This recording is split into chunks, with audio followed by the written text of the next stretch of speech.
In this episode, we talk about TRT. We discuss gym formalities. My aunt fat shames me. More listener questions. Put some hot sauce on that thing. Let's burn them cheeks.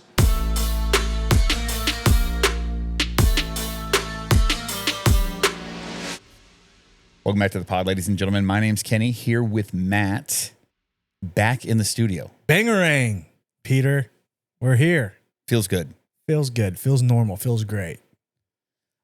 Just got back from my kids' soccer game, and I got a bone to pick with coaches. Okay. I really feel like coaches are what they can make or break whether your kid wants to be in something. Okay. And luckily, fortunately, my kid she just has a great time. She doesn't even realize what's going on. But, she's 7. Okay. And this coach is very intense. It's a female coach. She's very yells and like, what are you doing? Get out of here. Go. You're in the wrong spot. I'm like, there's a time and a place for an aggressive coach, like a Bobby Knight type, heavy on the thumb coach, right? Yeah, it's not 7-year-old soccer. Am I watching Kicking and Screaming right now? Right? I feel like,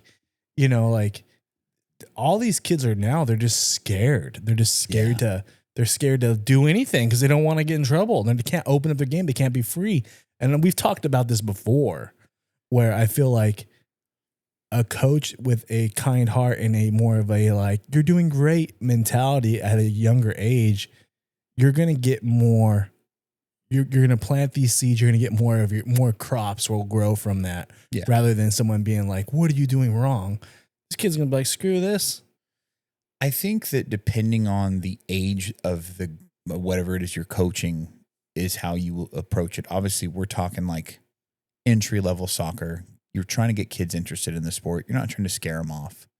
Now, if your kid sticks with soccer through her teens and, she's playing club ball. Yeah. It's like, okay. And now we start to get a little more serious. The way that in jiu-jitsu, we have a comp kids class. Like that's much more strict, more intense, different kind of coaching style because the coaches are only focused on the competitors, not all the little kids. There's no fear of scaring these kids off. These kids are in it. You know what I mean? And I don't know, 6-year-old, 7-year-old soccer's. These kids probably aren't in it yet. I've played sports my whole life, all of them, every sport you can think of, except the gay ones. But he did own a Spitfire t-shirt, folks. I did own a Spitfire wheel shirt. I did own some Airwalks, chain wallet, the whole thing. So I played them all the sports. So I've seen every kind of coach. I've seen the mean coaches. I've had a coach where when I was playing basketball, I was afraid to shoot a ball because I knew if I made a mistake or I missed, I'd be on the bench. I'm like, this guy's just crazy, right? So I've had angry coaches. I've had coaches that are just very enthusiastic and good job no matter what. And it's just hard for me to I'm used to seeing it. But my wife, on the other hand, not happy on the sideline, Skinny. Oh, yeah. Oh, dude. She's not even yelling at my daughter. Right. She's yelling at the other girls. My wife's like, I'm writing her an email. I'm like, oh, fuck. And I'm just I'm like, honey, this is sports. Right. She's like, no, this is bullshit. You know what I mean? These are little girls that are just trying to learn. And you're taking away the fun from their Saturday mornings. So we all come out here, grandparents, parents, everybody comes to watch this. And there's this lady just going absolute ape shit on the sideline, yelling. Her voice has no voice at the end of the game. She's just yelling, dude. I'm like, what is going on? So yeah, I feel like if you're going to coach kids, don't coach them like you coach adults. Don't coach them like you coach teenagers. Right. This is their first year. Only one kid played 2 years of soccer. That was my kid. Everybody else is first year playing. Right. So it's let them enjoy the journey. If your kid's in jiu-jitsu, you shouldn't be yelling at them. I don't know a professor who yells at kids in a kids class. No. Jiu-jitsu doesn't have that. I think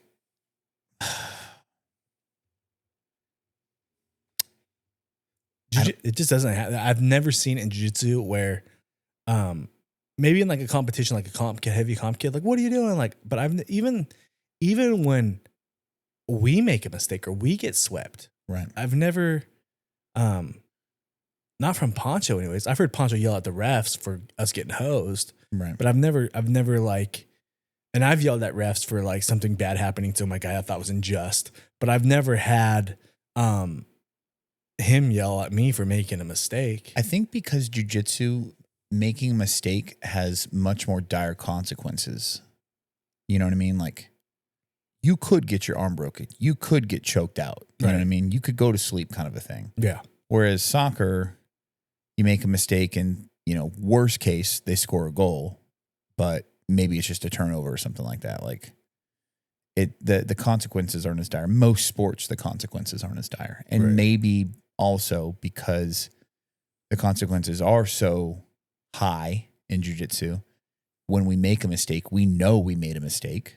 You know what I mean? Like, it's very apparent. Like, oh, fuck, I just botched that. Missed that one. Yeah, yeah. And losing, I mean, if it does result in a loss, it's not a team sport. So you didn't let anybody down other than yourself. You know what I mean? And your coach probably knows that. Like, if they're coaching you, they know, like, fuck, that's going to hurt him. You know what I mean? That's gonna be a kick in the nuts right there. So it's hard to come back from that one. Poncho's to this after the fight been like, you know what you did wrong.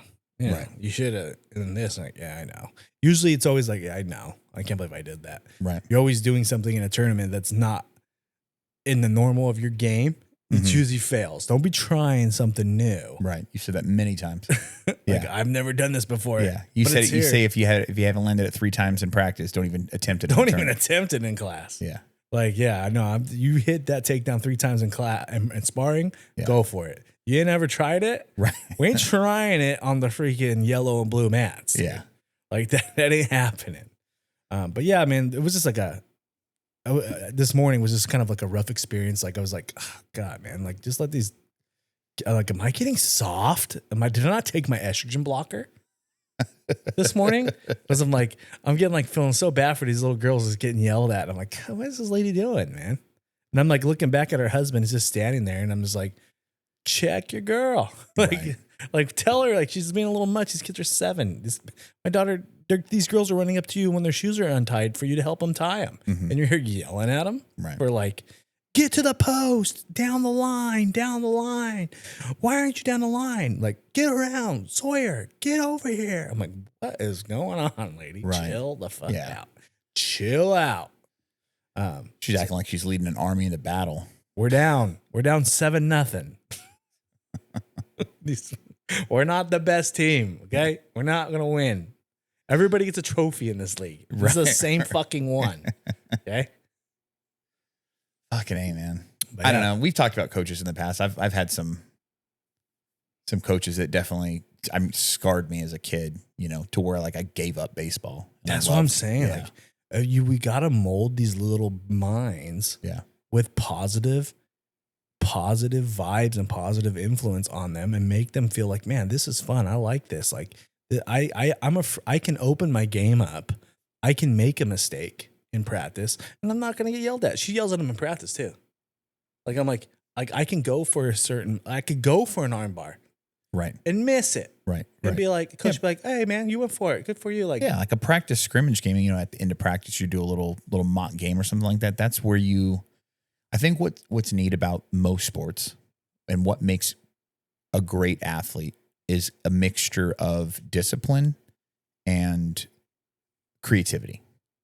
You know what I mean? Somebody that's got a little flair, somebody that does something a little bit different, mixed with, you know, I'm going to shoot 1,000 shots every day after practice kind of a thing. You know, that's what makes a great athlete. And I think that, you know, as far as jiu-jitsu, like that's where our live roles come in. It's like, okay, we had our structured class at the beginning.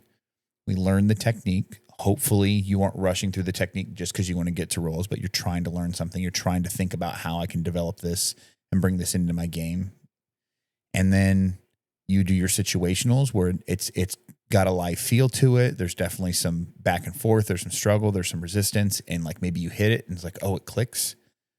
And then you get your live rolls and hopefully you just don't abandon it completely. Maybe you try it a little bit. It is tough. We've talked about that before too. It is tough to to try to land what you just learned in class in the lesson that day, because you also usually learn the defense. So they're expecting it. When everybody learned it. Yeah, They're like, I know what you're doing. And we just worked on that. Right. So, but that's, those after rolls, that's where you get to try to you get to, bait and kind of play your game a little bit and be creative. And I think that's what's cool about jiu-jitsu is that there is the structure in the beginning, but then there is so much creativity and openness. And I think that's what's good about most jiu-jitsu gyms is that your creativity can be many things, be it the way that you roll or, the style that you bring to it. I'll use a training partner of ours as an example. Church, super into cowboy stuff, and just bought some sort of like a cowboy themed gi. Yeah. And he's all about it. You know what I mean? Like it's cool that there are outlets out there. There are little avenues for people to have their own little individual styles and personalities mixed in with their jiu-jitsu game. Yeah. What makes jiu-jitsu special is you can't hide. Right. Other sports, team sports, you can not be very good and you can hide. And you can still get the accolades of that team. Yeah, absolutely. You know what I mean? Like there's no hiding. There's no hiding jiu-jitsu. You're out there. Right. You win and you lose. Right. There's no hiding. Yeah, I agree. That's the thing is that you can say like, okay, we are part of the Checkmate organization. This is an organization with a lot of prestige, a lot of titles, a lot of phenomenal world-class athletes. And we train under that banner. Now, there's a certain sense of pride training under that banner, but I mean, the reality is I pay a monthly fee, in my gym dues, right, to have that affiliation. It isn't until I step out on the mat and I compete myself that I truly earn my spot on that Checkmate team. To represent that team, right? Yeah. So otherwise you're just, it's the equivalent of me going to a Raiders game wearing a Raiders jersey. It's like I paid my ticket to be here. You're not winning and losing for the squad. Right. Yeah, I agree. But I just feel like we need to chill on the kids a little bit, man. And in everything. Like these kids are learning a lot of stuff right now under 10 years old. They're learning how to tie their shoes. They're learning how to do skills around the house. They're learning how to read. They're learning how to write. They're learning how to whatever. Don't yell at them for doing something minuscule. Like they're trying to learn a sport too. Like it's a lot. They're overloaded right now. So let's let them have fun. Let them have some release. Like there's a time and a place to be a more disciplinarian when it comes to coaching. Yeah, absolutely. And there's a lot to learn in a sport like soccer too. You know what I mean? Because it is such a body specific sport. Never played soccer. Yeah. So it's like I'm like lost. I only played as a kid. I played like kindergarten. You know what they say about soccer? It's just for people who can't throw. So I was like, your boy has a howitzer of a fucking arm. I just fucking never out there. I could throw. You play baseball? I played baseball. I played some never played football, believe it or not, wanted to, but I was raised by my mother. My mother didn't want me to get hurt. Yeah. Believe that shit. Put me out there, man. And now I was 250-pound basketball player. That should have been a damn linebacker. Yeah. I love 250 pounds and only 6'1"? 6 foot. Yeah. It used to be 6'1", but now I'm knee surgeries. I'm 6 foot. Yeah. Yeah. It's I could understand he's 270, 6'8". You know what I mean? Of course he plays basketball. Yeah, I freaking really dropped the ball on that when I should have played some fucking football. Yeah, I didn't do it. So, I played football with my friends. As a kid, I played all that stuff, but I never played any organized football, which is very regret. It's brought to you by RollPay.co. It's not role play, because that's something different. It's RollPay. And if you're using RollPay, you're going to save your gym $700 to $1,000 a month in credit card transaction fees. RollPay offers credit card transaction processing and gym management software to help your gym save money. On the other hand, RollPay also helps underprivileged jiu-jitsu students achieve their goals, because 10% of every transaction goes straight to a kid who needs help in the jiu-jitsu industry. Over 250 gyms have already signed up, and they're saving right now. Check out rollpay.co/OS and save today. You sent me over some listener questions. You sent me over some listener questions, and some of them are actual questions, but one was like a long topic. And I figure instead of running it as a listener question, we'll kind of just talk about it. So, they said, what's up with all the white, blue, and purples in masters divisions using steroids? You're not going to get rich off of BJJ at this point of your life. It's a hobby. Relax, buddy. You don't need to add steroids to your body. Look, to me, we kept this anonymous, but to me, it's not a performance. They're not doing this for performance. They're doing this for, as an older athlete ourselves, they're both on TRT. Well, are they taking like Deca and Tren? Right. Well, here's the thing. Why do professional athletes take steroids? Taking steroids does not make you stronger, faster, bigger. It aids in that.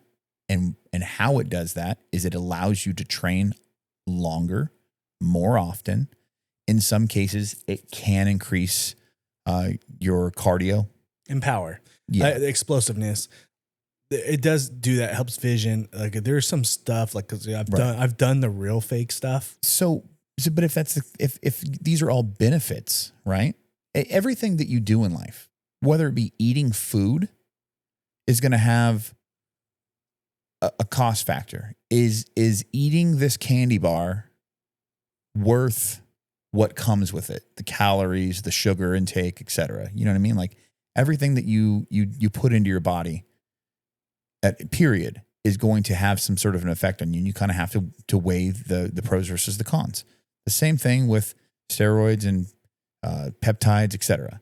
Now, if I'm competing, or if I'm not competing, I'm a 41-year-old man. I'm not competing at this point again until purple. I've made that abundantly clear. If I decide to take some sort of performance enhancing drug, it's because it's affecting my quality of life in a positive way. You know, I'm at a point in my life where financially I can afford it. I was dangerously low when it came to my testosterone levels. I had a test done. I was like very, very low. I took testosterone. I'm on testosterone replacement therapy, and I'm in a significantly better place. There's a lot of things that I didn't realize were going to be that were wrong until I started to take the testosterone and it started to fix things. And then all of a sudden I started to realize, oh shit, like getting old and being like in pain it's not a reality you have to accept. No. And I couldn't train more than one day. I couldn't train 2 days consecutively. My body would be destroyed and I would ache from head to toe. Talked about this before. Like I had trouble sleeping. Like I would toss and turn all night because my body ached. There was nothing that was going to help with that. Taking Tylenol or anything like that, like that's a Band-Aid fix to me. There's something more wrong, and putting a Band-Aid on it isn't going to correct the issue. It's just aiding and making it suck less kind of a thing. Well, I didn't want that. I wanted to correct the issue. Well, I realized that I had a fucked up body chemistry, and there's a lot of things that you can do before you take the steroid route. You can go have a full blood panel done. You can see where your deficiencies are in your, vitamins and supplements and whatnot, and how you can supplement those to aid in your body recovering better. But you can also take testosterone replacement therapy and significantly improve your life as an older man with low testosterone. You can abuse anything. Yeah, right? 100%. But I mean, like I don't think steroids is a problem in jiu-jitsu. But they're not taking TRT level. Guys, like I'm on 200 milligrams a week. We're over 40. Yeah. Okay. Like I'm sure there's some people taking 500 milligrams a week. Oh, sure. For sure. Right. Yeah. Bodybuilders take way more than that. But like, it. That's what I'm saying is that I'm taking a dosage that's good for my body and is not putting me in risk. I go to a medical provider and they test my blood and they test my heart to make sure everything is functioning and I'm not taking something that's damaging me. And everything's balanced in the way that it should be. We're not taking, athlete levels. And for the question to say, oh, we're white blues and purples over 40, Right. You're not going to make money in jiu-jitsu. Well, that's just not true. Correct. Because, I mean, yes, I'm a black belt, Mhm. but you're also over 40. Yeah. And you're in TRT, and you're a blue belt. Blue belt. And we're making some money in jiu-jitsu. Yeah. There's some money coming in. Yeah. And we have to be able to train, because if we couldn't train, we'd be frauds. 100%. Like, I'm not out here like just making content and not doing it. You know what I mean? Like, I'm gotta do it. Like, I gotta back up my own shit. But like, you gotta practice what you preach. And as an older athlete, it's hard to answer the bell sometimes. Oh, totally. Yeah. I'm on testosterone not because of jiu-jitsu. I'm on testosterone because of quality of life. It makes me a better, more present husband, father, worker. It's improved my life exponentially in more ways than I can possibly go into in this, our podcast. And then we put the BioPro Plus. Oh yeah. HGH, to help with the TRT is a perfect blend, because guess what? We are intermingling. Maybe masters divisions are only going with masters, and maybe adults are only going with adults when it comes to jiu-jitsu tournaments. Right. But in everyday training, right, we're rolling with 25-year-olds. We're rolling with 22-year-olds. Yeah. So we've got to be able to stay. They're explosive. They're athletic. They're getting hard for no reason. Like I've said before, they're just, things are happening there that we don't have anymore.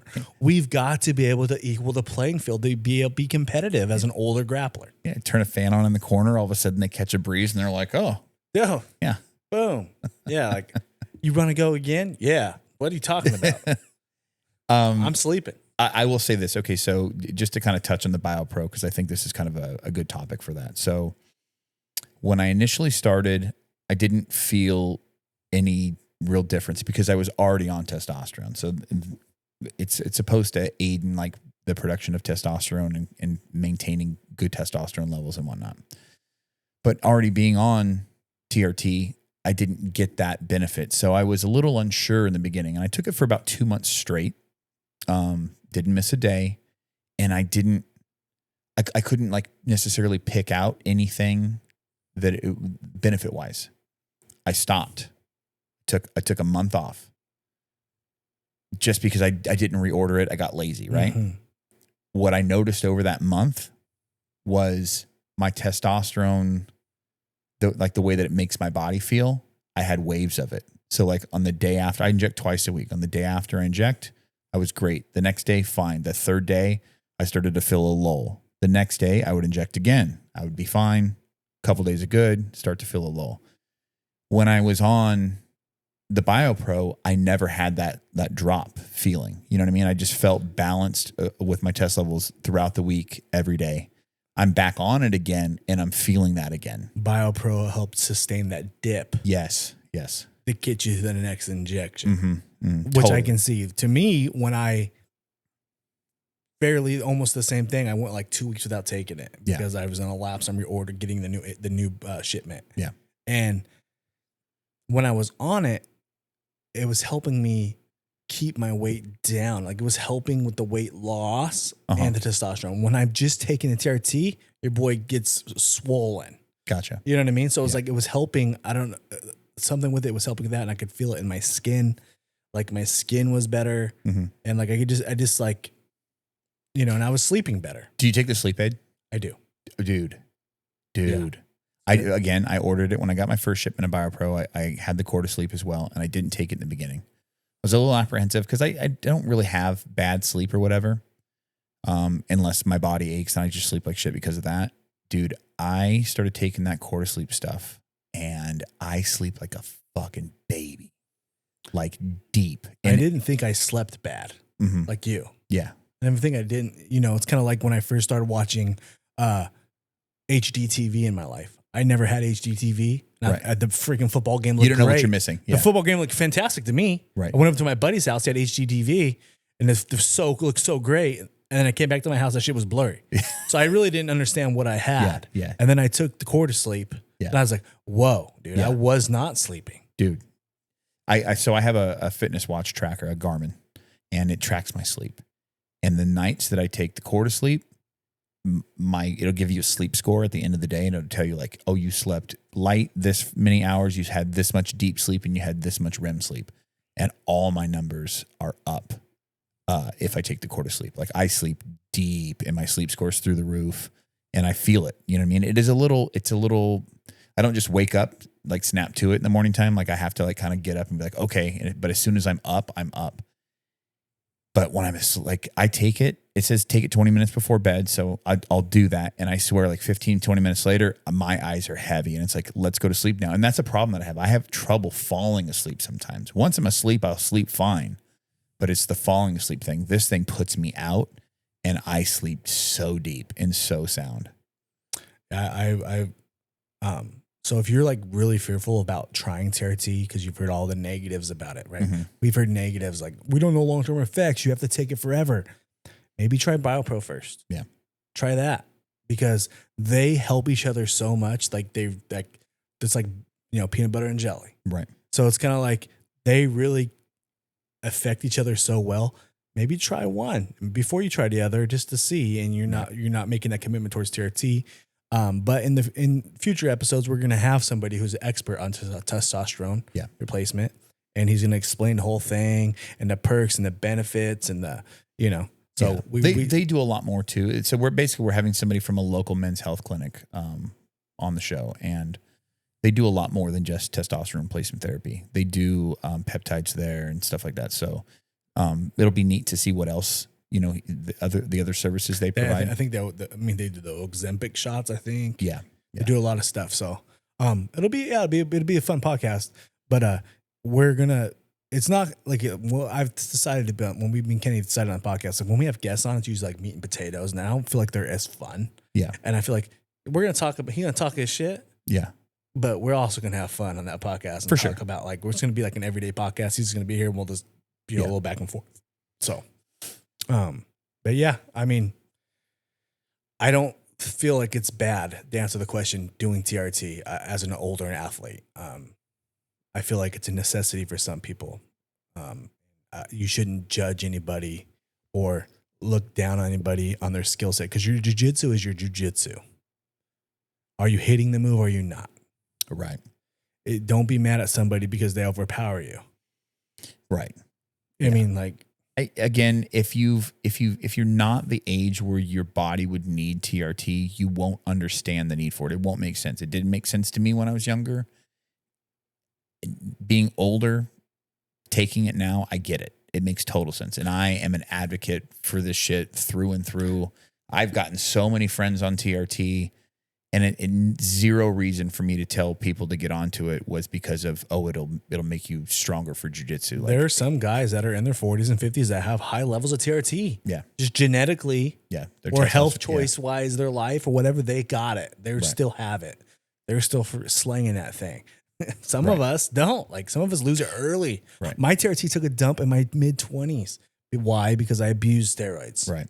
So I really wrecked myself. But I've been battling it ever since. Yeah. No, I never really had an issue with it until I feel like mine dipped quick. I feel like maybe like my mid 30s, I felt it start to drop. And then like by my late 30s, I think I was 39 when I started, it had tanked from when I had a test 2 years prior to that. So like it went fast and I wasn't taking anything like that. And albeit my diet was trash and I was also pretty lethargic. I wasn't really, I think I'd been back in jiu-jitsu like a year when I got on it. So like I was training again, but like the training was taking its toll on my body. And I was starting to worry, like genuinely worry, like, is this something that I'm going to have the longevity to do? Like, am I even going to be able to physically get to a black belt? Because my body is so beat up. Like I can only train like maybe twice a week on a Monday and a Friday kind of a thing. So, testosterone has given me the ability to train 3 or 4 days a week with no major like physical impairments. Yeah. Speak for yourself. But seriously, testosterone, it's probably the best thing I've decided to do here in the last year and a half. Yeah. Get back into it because my social media was the only thing keeping me training. Yeah. I don't know if I said this before, but like I didn't want to be a fraud. So I would go to training, and even I didn't want to. So, you know, the YouTube, whatever, was making me want to trade because I had to keep content coming. I didn't want to because I had started this thing and started picking up steam, and I didn't want to be a fraud. Right. Then when I got my levels tested, and it was at the low 150, it was like 152. Yeah. They're like, you're crazy low. Right. And now I'm good. You know, and I'm still lazy. I only inject once a week. And I should do twice a week for optimization, but I don't. Yeah. I don't. I'm a Sunday night guy. And, you know, so. Yeah. That was kind of a long topic. We can dive into listener questions. Yeah, let's do it. Okay. So, listener question wise, you sent me 2 batches. Here we go. This is from That Matt. Oh, that's me. Why are some gyms opposed to striping white belts while others are not? Some gyms don't do stripes. Yeah. I've heard of that. They're just like, you get your belt when you get your belt, you know?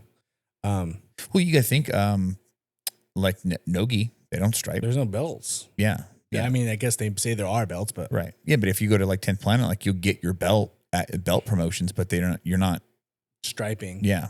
You just, when you're purple, you're purple. When you're brown, you're brown. That's kind of that. Like I've said many times, stripes for people who are not black belt. Mm-hmm. It's a tool for professors to see where someone's at. And it's also, it's good for the student because you get something. You know what I mean? Like, I think that's a double. It's hard to, you know, it's hard when you're a belt and you're like brown below and you're like, dude, no, man, I'm 3rd degree brown. Right. It's like, you want, you know, it's like, no, I mean, yeah, but I mean, you're just a brown belt. Like a 3rd degree brown and a brown is the same fucking thing. Right. I think it's a double-edged sword. I think there's a motivation factor behind getting a stripe on your belt where you're just like, oh, fuck. You know what I mean? Like it kind of puts a little pep in your step. You've talked about in the past about sometimes professors promoting people, maybe not necessarily because they were like deserving of that belt, like so deserving, but like they were on the cusp and they just needed a little bump in motivation, and that belt can be that. Mm-hmm. So I definitely believe in that. 2, though, the double-edged sword side of it is as a student, if you put too much thought into the stripes and what they mean, other than just being a measurement of time for your professor, then it can maybe be an intimidation factor or be a demotivator where you're just like, fuck, man, like I should be getting a purple belt now. I've got 3 stripes on my blue belt. You know what I mean? Like the belt promotion's coming around. I should be, and I feel like it can be distracting, or like when you roll with somebody, you're like, well, I'm a 1 stripe blue belt, and I just beat them in the 4 stripe blue belt. Like, you know, I should be at that level. You know, it's just like, and that means nothing because it comes down to age. Right. Who'd you beat? Right. You know, if I was a blue belt and I beat a black belt who was a female, what the hell does that mean? Right. And so, I think where like the 10th Planet schools, they do have a belt system, but they're not wearing the belts on a daily basis. There's no striping. Maybe there's a benefit in that in regards to just keeping it playful. Like you're in class and you don't really know who's what unless you attend there. I mean, if you attend that school, you know who's a blue belt, you know who's a purple belt. But what I'm getting at is like, I can walk into 10th Planet and I don't know who's what. And you roll better. Yes. Yeah, because there's no intimidation factor there as well. Don't know you just assume he's you. Yeah. When you go into a gi class, you'll be like, this guy's wearing a brown belt. You're like, holy shit, this guy's way better than me. I'm only a blue belt. Right. And you go in there and you shell up. You don't open your game. You're afraid to do shit. Yeah, yeah. If you went in there and you didn't know who he was and you're wearing a no-gi kit, you would just roll with him, not knowing. Right. And I guarantee your round will be a lot better. I've said this, I think, like maybe 5 or 6 pods, maybe longer than that. People respect the belt too much in rolls. Right. Roll with them like you don't know who they are. Yeah, and respect the belt because they earned it, but don't fear it. Exactly. Yeah. Roll. Sometimes guys will just like give me the move. Right. And I'm like, bro, I haven't even grabbed it yet. You know what I mean? Like, I haven't even grabbed it yet. Yeah, I'm probably gonna grab it, but like, don't like make me grab it. Don't. Why are you tapping? I'm not even like. It's not over yet. Tap when you're ready to tap. Right. Like, because it hurts. Don't tap because you're like, oh, Matt's got it. I know he's going to take it. Like, I haven't took it yet. Right. I feel people respect that. It's respect. There's more freedom in no gi than there is in gi because of that, in my opinion. In gi, the freedom to evolve your game is lacking more than in no gi because people are so scared of messing up on the higher belts because we show our rank to you. I'm probably going to eventually have to apologize to the people that listen for constantly bringing this kid up as an example. But Jet Thompson, when we watched him at PGF season 6 in the finals, if you did not tell me he was a purple belt, I would have guessed he was a black belt all day. Right. The fact that he moved the way that he did and he was submitting black belt after black belt and he's just very proficient at his game. There's no way in my head I would have ever thought this kid was a purple belt. I think he's brown. I think he got promoted to brown finally, but there's no fucking way I would have guessed. We say never trust a rash guard. Yeah. Because people will wear any rash guard they want in no gi. You know, I have a blue one. Right. That's not cool. You're like, I like it. I like the I color. like that it looks cool. Yeah. It's a rash, right? I wear whatever is clean. Yeah. It's not it's not like I'm not picking the rank. So, you know, you're gonna roll with me. You think I'm a blue belt. I'm not a blue belt. But you're gonna get more quality, more athleticism, more attacking, better sparring from everybody all around when you don't respect the belt as much. I bought a rash guard from Level Black that's a black belt ranked rash guard, and I didn't realize it. I just thought it was a black rash guard, like black and red. And once I realized it was a ranked black rash and guard, red, dead giveaway, Kenny. Once I realized it was a ranked rash guard, now I'm like, oh fuck, I can't. Well, because they have regular rash guards that are black and red that aren't ranked, but this was specifically the ranked one. I didn't realize I bought that. When I bought the blue belt ranked one, I realized, oh, this is the black. Fuck. So now I have this rash guard that I won't wear, just because I don't want to be weird. Now you got this chocolate squirrel in the house. Don't know what to name it. That's Anchorman. Brick killed a guy. Just have no respect. Don't respect your opponent. I mean, respect them as a person, as a man, as a woman. And, maybe they're better than you. But roll with them like you're going to beat them. If you have that mindset, like, now today's the day. One day is going to be the day. Yeah. One day. You stick with jiu-jitsu, one day will be the day that you do. Right. Why are we automatically going in like we don't? Right. Secure Tiki, our boy AJ. How do you look out for your teammates and check in to make sure that they're okay in life? I think it's a matter of, it's all about team. And some teams are so big, they're very cliquey. Mm-hmm.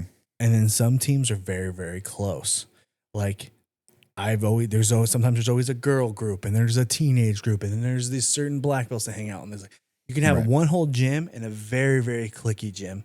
Or you can have a gym that's just everybody is just like down for each other. Right. And I think that comes from your head professor, how he handles things. The culture he's created. Right. So I think when it comes to checking in on people and making sure they're okay, whether it be your jiu-jitsu teammate or anybody in that matter, some people you're going to have to ask, is everything okay? And they'll be honest with you, but most people aren't. Most people are going to, especially men. Yeah. They're going to suppress it and whatnot. So I think what has worked best for me is that you're going to have to be the vulnerable one and let them know, hey man, I just wanted to let you know I care about you. And if you ever need anybody to talk to, or you ever feel some type of way, I'm here. And just leave it at that. Open the door and let them know that when they're ready to step through it, if they ever have to, that door's wide open. Yeah. That's probably your best bet. Cause then you're not making the assumption that there's something wrong, which isn't going to make them feel weird and like shell up. But also they know that it's from a place of care and concern and there's no judgment, and that you're just there because you care about them as a person. And also as a higher belt or a black belt in the school, I think it's your job as being or a professor or an instructor, it's your job to get to know the people in your school. Mm-hmm. So if you get to know them, they're not just bodies. Right. You get to know who they are, what they do, where they work, their family situation. Then you can like talk to them. Oh, you're going through a divorce. How are things? Right. Something small. Like just be a human being and like don't treat them like money. Right. Treat them like people. And that's how you establish good relationships and good friendships. And that, one of the perks about this podcast, I think one of the probably the coolest thing is we have that a little bit where people will be like, wow, man, I'm really going through this. And then they hit me up or like, oh, that. And then I'm able to be like, hey, bro, like it's all good. Like, you know what I mean? Like we're all men. We're all women. We're all going through some shit. Everybody's going through something. And I think some people get so wrapped up in their own chaos that they don't have the ability to look around and see that other people are dealing with the same things and whatnot. So they think that they assume that it's only them dealing with that, and they don't want to burden anybody else with their troubles or whatnot. So they're apprehensive about it and they're quiet about it. But social media can make people look like shit is great. Yeah. Well, you see what I want you to see, and that's it. Oh, look at Matt. He's fucking here. It's the chain, gold plated. Yeah. Right? It's not. He's here. He's on social media. He's there. Boys going through it too. I got my own shit. I've got family issues. I've got everything. Right. You know what I mean? Me and the wife fight sometimes. Like, it's not all like sunshine and roses. Social media shows the highlights. Right. Don't be envious of somebody because you think that like, why don't I have that? Because I guarantee you they're not showing the bad stuff. Right. I don't show the bad stuff. Or even if they are showing the good, you don't see how much work went into getting it to that place. Exactly. You know what I mean? Like if there's an opportunity that arises and we, get some sort of a benefit from it, you know what I mean? Like we get some sort of access to something that the average person isn't going to get.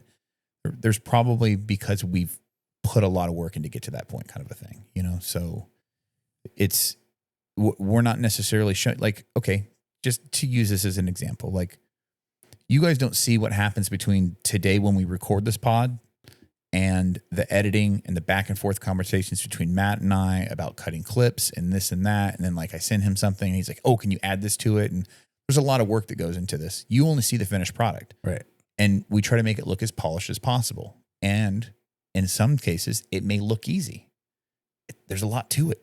You don't know how many hours of work actually go in to make this final product every week. You just see. Oh, they sit down, they talk, they hit record. Yeah. They clip some stuff on their way. No. No. It's the more and more we do this, the harder it is. Yeah. So when you're in class, I want everybody to do this week. Okay. When you're in class, I just want you to, everybody goes, hey, what's going on? What's up? What's up? Fist pump, pound, handshake, whatever. Ask a counter question to somebody. Just be like, how are things? Yeah. How's life?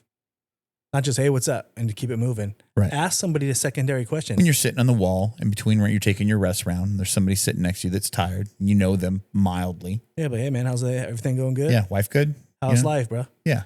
And you never know, man. Maybe they're going to be like, yeah, man, things are good, blah, blah, blah. How about you? And if maybe you're the one that needs to, and you're like, maybe they just open the door for you to talk. Right. Or vice versa. Maybe they need to talk. They're looking for something. You never know. Maybe they will just be like, yeah, everything's good, bro. I'm like, oh, sweet. But like, that's what it's called being a good teammate. That's what it's called being a brother, a brotherhood, whatever, camaraderie. Right. So Dustin Kehoe asks, if someone willingly trains sick, do you call them out on the mats or simply refuse to roll? I don't refuse rolls. Period. I just don't. Yeah. I will always roll. If I am not hurt or I am, you know what I mean? I won't turn a roll. Is it weird that I'm less weirded out by like, if someone's sick, I guess I really don't care. I mean, I think more than anything, I don't think most people that are sick are going to show up to train because they probably feel like dog shit and they're just going to get smashed the whole time and nobody wants that. No one's afraid of a cold. People are afraid of what? Staff. Ringworm. Yeah. Yeah. No shit. Yeah. Now, if you got like, hey, bro, Yeah. I got ringworm, like, get the fuck away from me, dude. Exactly. Hey, Especially the whiter skin you got. yeah. Get The off more the fucking, Caucasian yeah, you are, the quicker you need to hit the yeah. showers. Get off the mat. Go the fuck home. Do not spread that shit around the gym. Yeah, I got Hispanic in my 100% blood, call that out immediately. but I got gringo in my blood too. Yeah. So that means get your ass to the shower first, quick. yeah.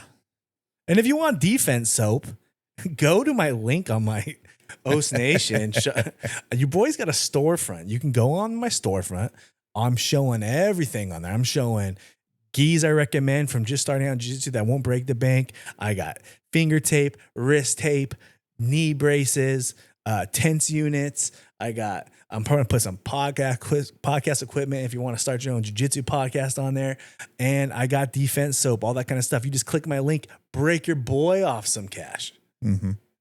Amazon affiliate link. Help Os Nation out. And I got an Amazon affiliate link in my thing. So you guys are aware how the way Amazon affiliate link works is if you go to his link first, even if you don't purchase any of the things that he has listed, because you visited his link first and you go and purchase anything else, you're going to go buy a big camera. Yeah.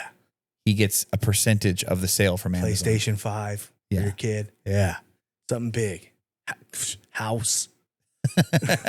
Financing through Amazon. Finance a house. Use Kodos Nation. Kodos Nation, dude. Please help your boy out. Break me off some. Mama Trying to get a Corvette. He's inching his way there. He's actually looking, folks. I'm looking. He's sending links. Look at this one. Look at this one. Mama Tess asks, which women would y'all like to see match up at the next CJI? Who are the hottest ones? No, I'm just joking, Mama Tess.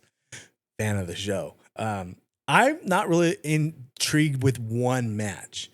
I'm more excited to see, are they going to add a women's tournament bracket itself? I think that is intriguing to me. Do you think with the success of CJI this time around that maybe some of the women would be willing to jump ship? And I guess that, okay, first of all, let's talk about the format of CJI. It was one match shown at a time. It took a long time for just two brackets. So if they add a women's bracket, we're talking adding another 4 hours one day and 2 hours the next. I was already watching jiu-jitsu for 9 hours. I don't think my wife's going to be cool with me at 13 fucking hours that day. She's going to kill me. There are so many awesome female jiu-jitsu practitioners out there that deserve the shine. But unfortunately, there are more male household name jiu-jitsu practitioners out there at this time. And just these girls have just as much skill, but no one really knows who they are yet. And I feel like it'll be watered down because they're going to have to throw UFC fighters and stuff in this tournament because they have a little bit of name recognition. Well, we could use the Mackenzie Dern match versus Fiona Davies. Mackenzie is a household name when it comes to MMA. Everybody knows who Mackenzie Dern is at this point. We also know that she has a phenomenal jiu-jitsu pedigree. That being said, Fiona Davies made light work of Mackenzie Dern. Scary fast. And just everything about that was a little shocking, you know? Gabby Garcia, a Hall of Famer, pole dancer, the whole thing. ADCC, all that. Yeah. Everybody in jiu-jitsu, multiple time world champ. But she wasn't really a household name till Craig Jones kind of made her a household name. Right. That made the common man know who she is. Right. So that I fear that the women have not established their name in the public eye enough. They deserve it. They're good enough to have it. And there's some awesome women out there in jiu-jitsu, believe me. I just don't know. I'm curious. I'm excited for them to get their chance, but I fear that they haven't built their name up, and I don't want them to water it down with MMA fighters. And even though these girls are legit black belts and stuff, like some of these MMA fighters, they're legit. But like, I don't want them to be like, there's some good gi girls or some good no gi only girls that are better than these MMA fighters, and they're not getting the shot because no one knows who they are. That's my fear. Right. I don't know if that answers your question, but I'm more excited about the tournament. Good for the soul. BJJ asks, "What's your favorite burrito since you're burrito big?" Kenny can say his too. Breakfast. Breakfast burrito? Oh, I'm a breakfast burrito. A 5-speed guy? I like Los Primos. Okay. I like a breakfast burrito anywhere, bro. Yeah. Like your boy can get down. It's hard to fuck a breakfast burrito up. If you're in Hemet, there's a place called Steve's Jr. They got great breakfast burritos. What makes I like it from a taco shop the most. Oh, for sure. For sure. Like, Get your fucking McDonald's breakfast wrap out of here. Yeah, we're not doing that. My breakfast burritos got to be made from a legit Mexican. Needs to make my burrito. Yeah. Okay. And by being legit, I need the girl taking my order to have hairier arms than me. I need that fucking burrito with the hottest salsa. I need a Latina taking this order. I need a dude in the back with a mustache and a cowboy hat cooking that thing. I need the music. I love me a Mexican, the quarter Mexican in myself. Yeah. Fucks hard with a damn breakfast burrito. The people making my burritos better not be circumcised. That's all I'm saying. My preference is ham, egg, and cheese for a breakfast burrito. So you would say breakfast burrito guy too? Yeah, I would say my favorite overall burrito would be a carne asada burrito with a little bit of refried beans in it, cheese, and then I like hot sauce. I like hot sauce. So I've got hot sauce. I have, taco shop hot sauce in the fridge in a squeeze bottle. I used to fuck with hot sauce really hard. Yeah. It wrecks me. COVID happened. Oh. Ivermectin happened. Mm-hmm. Hemorrhoids happened. Brother, Your boy's gun gets hot quick, dude. And I can't fuck with anything spicy anymore. Really? Yeah, no, we just chill. Yeah. Mild. Like the mild salsa at Chipotle fucks me. Really? And it's not even that hot. No. I get 3 a.m. like, I like to watch Hot Ones with my wife, the show. You know what I'm talking about? Mm-hmm. And should we do that? Dude. Should we do that on the podcast? 100%. Like, should we just set them out and just do it 100% during the show? Dude, they sell the Hot Ones kit. You've done it? No, I would though. We should do it. I've had some of the hot sauces I've had on the show. Like I said, I've been a hot sauce guy since I was a kid. And there's a hot sauce store in Seaport Village in San Diego that the whole store, all they sell is hot sauces, all kinds of wild shit.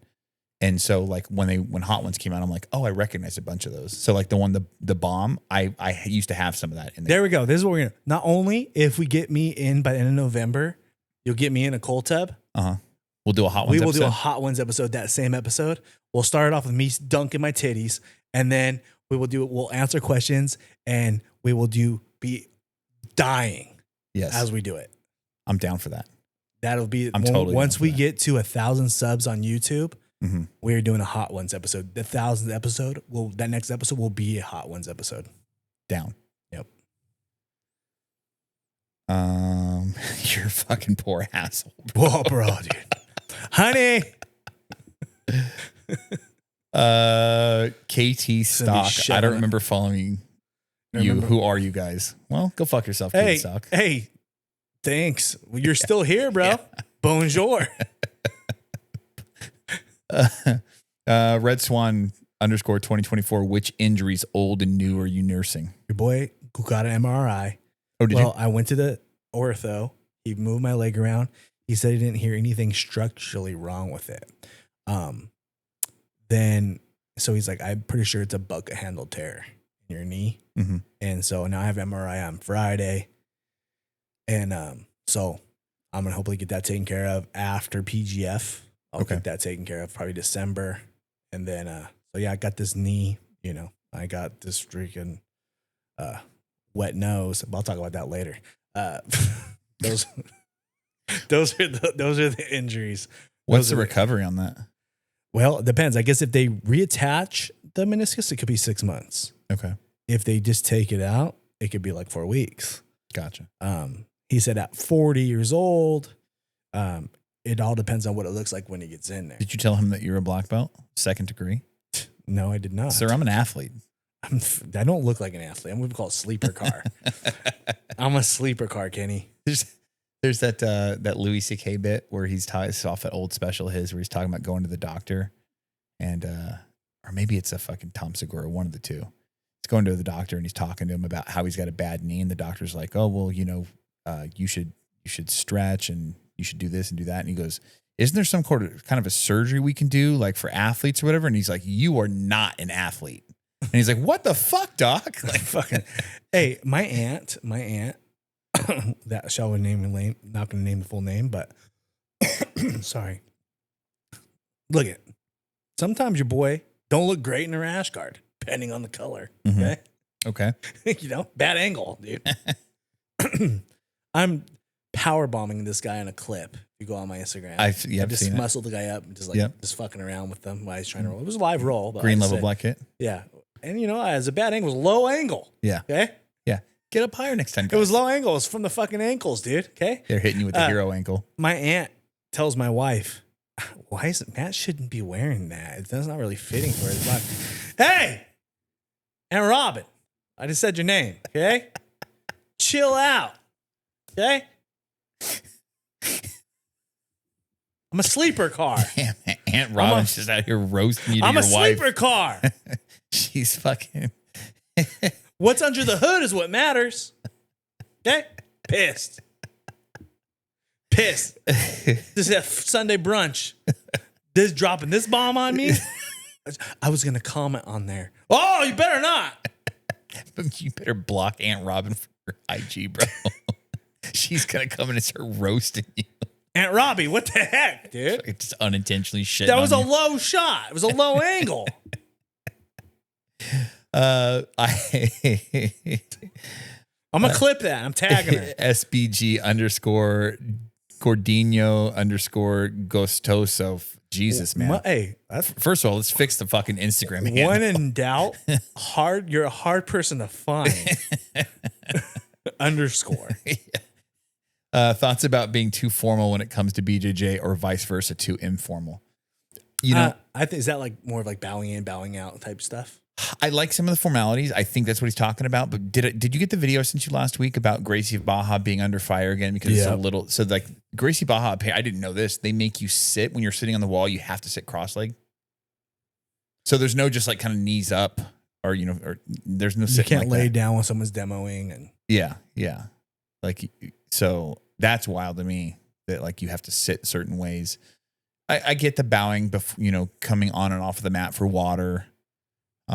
They said that they have to ask for permission to get water, which I think is a little weird. Like it's my body. I know what I need. I'm not going to wait to ask you if I can get a drink of water. Like I need it kind of a thing. But I think some of the formalities are good. My gym's pretty informal. Like we bow out at the end of class, usually not on no-gi nights. No-gi nights, we fucking the hands 1, 2, 3 in it, check yeah. mat. But, Jason, I think, was a little more lax with it in the beginning, but he's definitely kind of put some. I think it's great for kids. Yeah. Oh, 100%. I think it's good for adults too, because I think sometimes people just kind of wander in and, skip the warm up completely and then, get dressed in the bathroom extra long and then come out and they just kind of walk onto the mat. And Jason put a stop to that. He's like, no, you wait at the edge and I'll, you wait from, yeah. And I think I like that. I like that rule. Yeah. I like the, wait for the professor to call you on. Then you go to every black belt and that's on the mat and you don't have to go to every person on the mat, but you go to every black belt. Yeah. Period. If the black belt's on the mat before you, when you come on the mat, you go to the black belt. Yeah. I mean, that was just what I was taught. So some of that stuff's good. Some of the stuff that I don't like is like when you're tying your belt, you have to turn your back to your professor. I do it. I get it. I don't know why. Not I everybody do does it it. because that's Yeah. the way I was taught. Yeah. But like if someone's just tying their belt in front of me, looking at me, eye contact, I'm like, Right. I'm not mad. I'm like, you motherfucker, tying his belt. Well, so to just take one step back to the last thing you said about just, kind of greeting all the black belts when you get onto the mat. We've had people ask questions about that 6 months ago or something. And they were saying that they felt like it was, like the black belt has an ego. And I don't think so. I think when you start doing something as a white belt, because it's tradition, you carry it typically from, nobody's ever sat me down and said like, okay, here's the formalities of jiu-jitsu. You got to do this. You got to do that. You know what I mean? Anything that I've learned has either been from a conversation I've had with you, just in passing, or watching other people.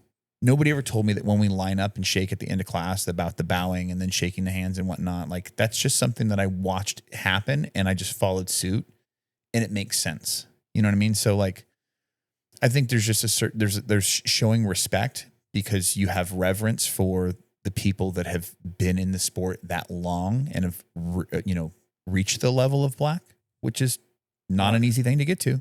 No.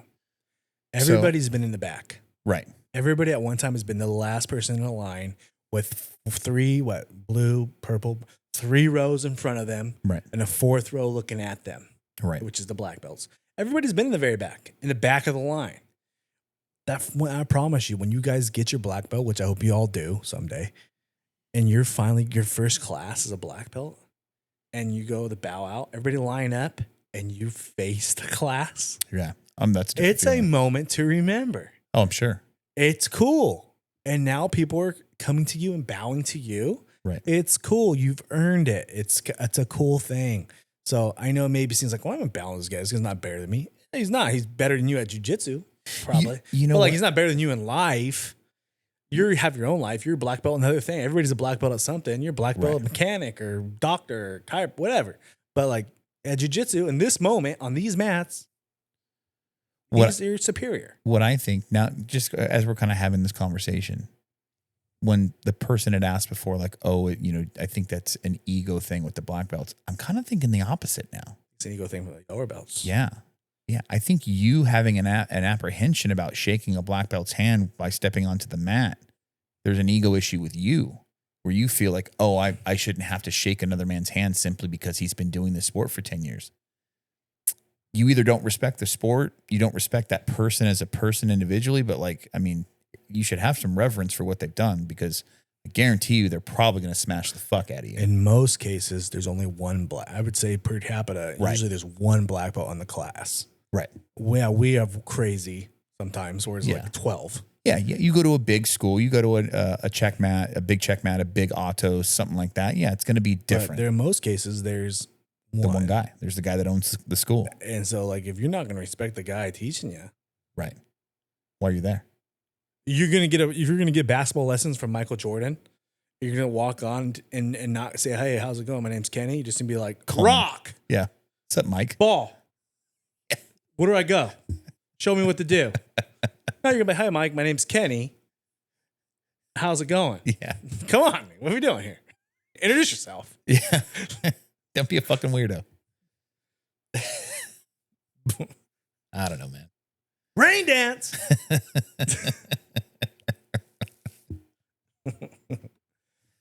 What we got? Is that it? That's it. You think what I'm thinking, brother? Aim for the bushes. Aim for the fucking bushes. My name's Matt. This is Kenny. Follow me at OsNation BJJ. Follow Kenny at Freak Party BJJ. Follow us on the Discord. We're there. A lot of interaction this week. Kenny's going to post something on TikTok someday. I'm going to post something on TikTok this week. The YouTube, we're like 80 away from hot assholes and frozen nipples. Let's make that happen. Let's get me in the cold tub. I am not ready. No. I was like, I got to start lifting. I got to start lifting when I do this. But I'm not, guess what? Breaking news. I have not been lifting. Have not been lifting. So yeah, let's, I have not been lifting at Robin. So damn it. Fucking Aunt Robin, man. Fucking damn. But we're getting there.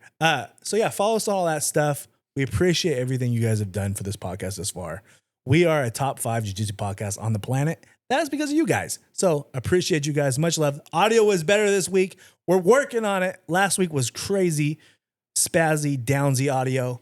We apologize again, but we're back, baby. We'll catch you on the next one. Os.